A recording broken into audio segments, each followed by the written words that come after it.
갖추는 등으로 중요한 임무에 종사한 경우에는 형법 87조 2호에서 정하는 바에 따라 처벌된다고 할 것입니다. 피고인이 구체적으로 어떠한 행위를 했는지 살펴보겠습니다. 네, 공소장에 많은 행위들이 기재되어 있으므로 먼저 결론을 말씀드리겠습니다.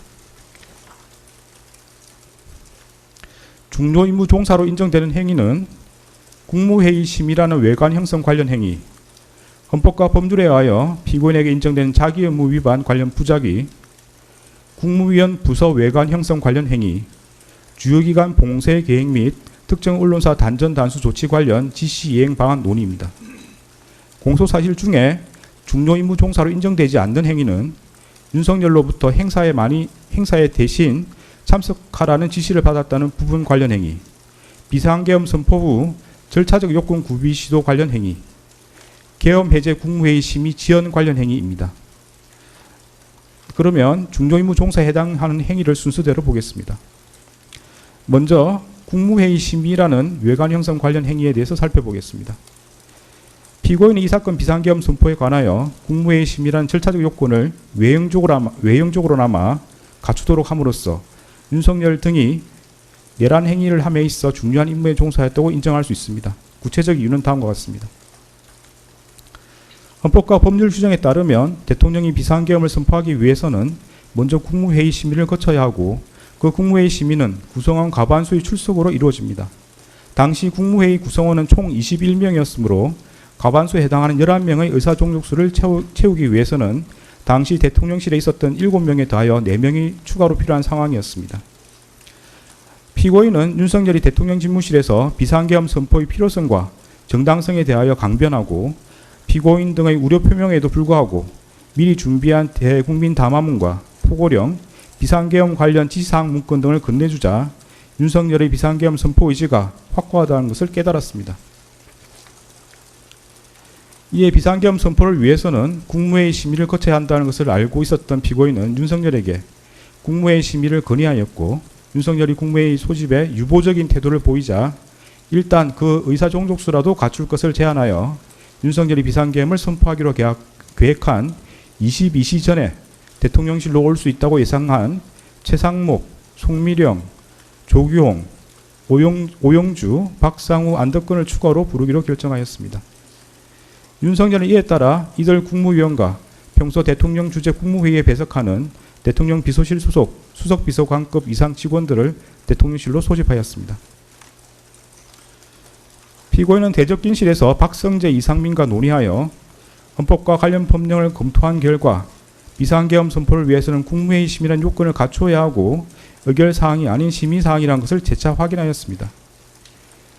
피고인은 윤석열이 추가로 소집한 국무위원들의 도착 여부와 무관하게 이미 계획하였던 22시에 비상계엄을 선포할 태세를 보이자 재차 국무회의 심의라는 요건을 갖추어야 하니 의사종족수가 채워질 때까지 기다려달라는 취지로 윤석열을 설득하였습니다.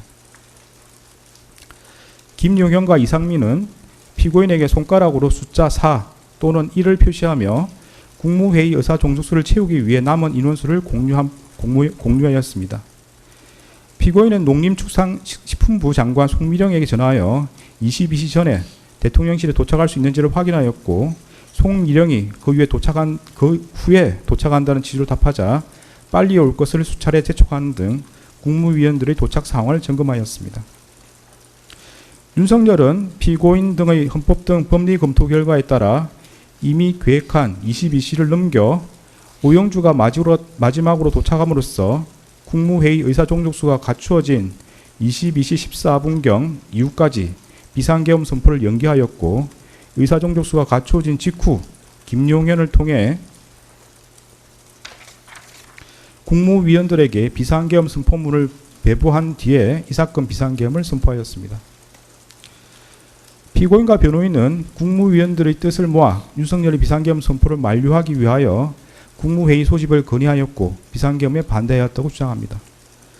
그런데 대통령실에 있는 국무회의장에는 원격 영상회의 방식으로 회의를 진행할 수 있는 장치가 갖추어져 있었으므로 피고인이 국무위원들의 뜻을 모아 비상계엄 선포를 만료하고자 하였다면 세종시 등지에 있는 국무위원들까지 모두 참석할 수 있도록 국무회의장에서 원격 영상회의 방식으로 개의할 것을 제안한 것이 합리적입니다.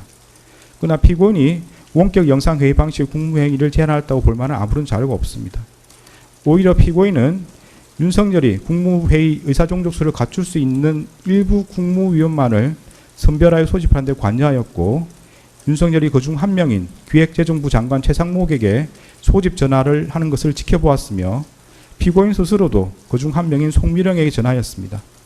특히 피고인은 송미령을 재촉하면서도 대통령실로 소집한 이유를 알려주지 않았는 바, 송미령이 비상계엄 선포 관련 국무회의를 한다는 사실을 알게 되면 송미령이 대통령실로 오지 않아 의사종족수가 갖추어지지 않음으로써 윤석열이 이 사건 비상계엄을 선포하지 못하게 될 것을 우려하였다고 보입니다.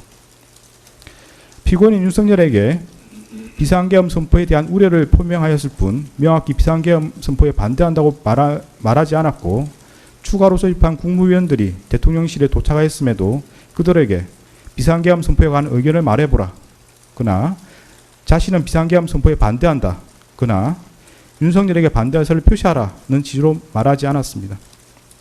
피고인은 윤석열이 비상계엄을 선포하기 위해 이석한 이후에야 최상목에게 자신도 반대하였다는 취지로 강변하였을 뿐, 조태열이 대통령 집무실에서 윤석열에게 비상계엄 선포에 관하여 반대 의사를 표시할 때나 최상목 조태열이 대접견실에서 일어나 윤석열에게 반대 의사를 표시할 때에도 별다른 의견을 표명하지 않았고, 최상목이 대통령 집무실에 들어와서 설득해 보겠다고 말할 때에도 자신은 휴대전화를 사용할 뿐 별다른 관심을 갖지 않았습니다.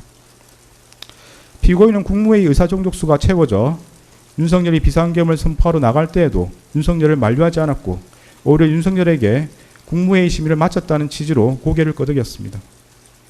피고인은 김용현이 비상계엄 관련 문건이 들어있는 서류봉투를 찾으러 대접경실로 돌아왔을 때에도 김용현을 만류하지 않았고, 오히려 김용현에게 그 서류봉투를 건네주었습니다.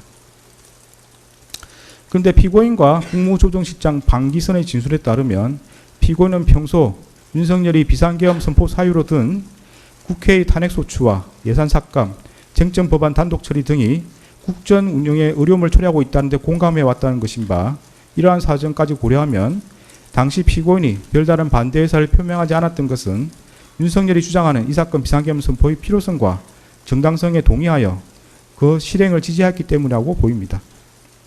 이러한 사정을 고려하면 피고인이 윤석열이 비상계엄 선포 의사가 확고하다는 것을 깨닫고 그 필요성과 정당성에 동의하여 이 사건 비상계엄 선포에 필요한 국무회의 심의라는 절차적 요건을 형식적으로나마 갖추도록 함으로써 윤석열 등의 내란 행위에 있어서 중요한 임무에 종사했다고 봄이 타당합니다.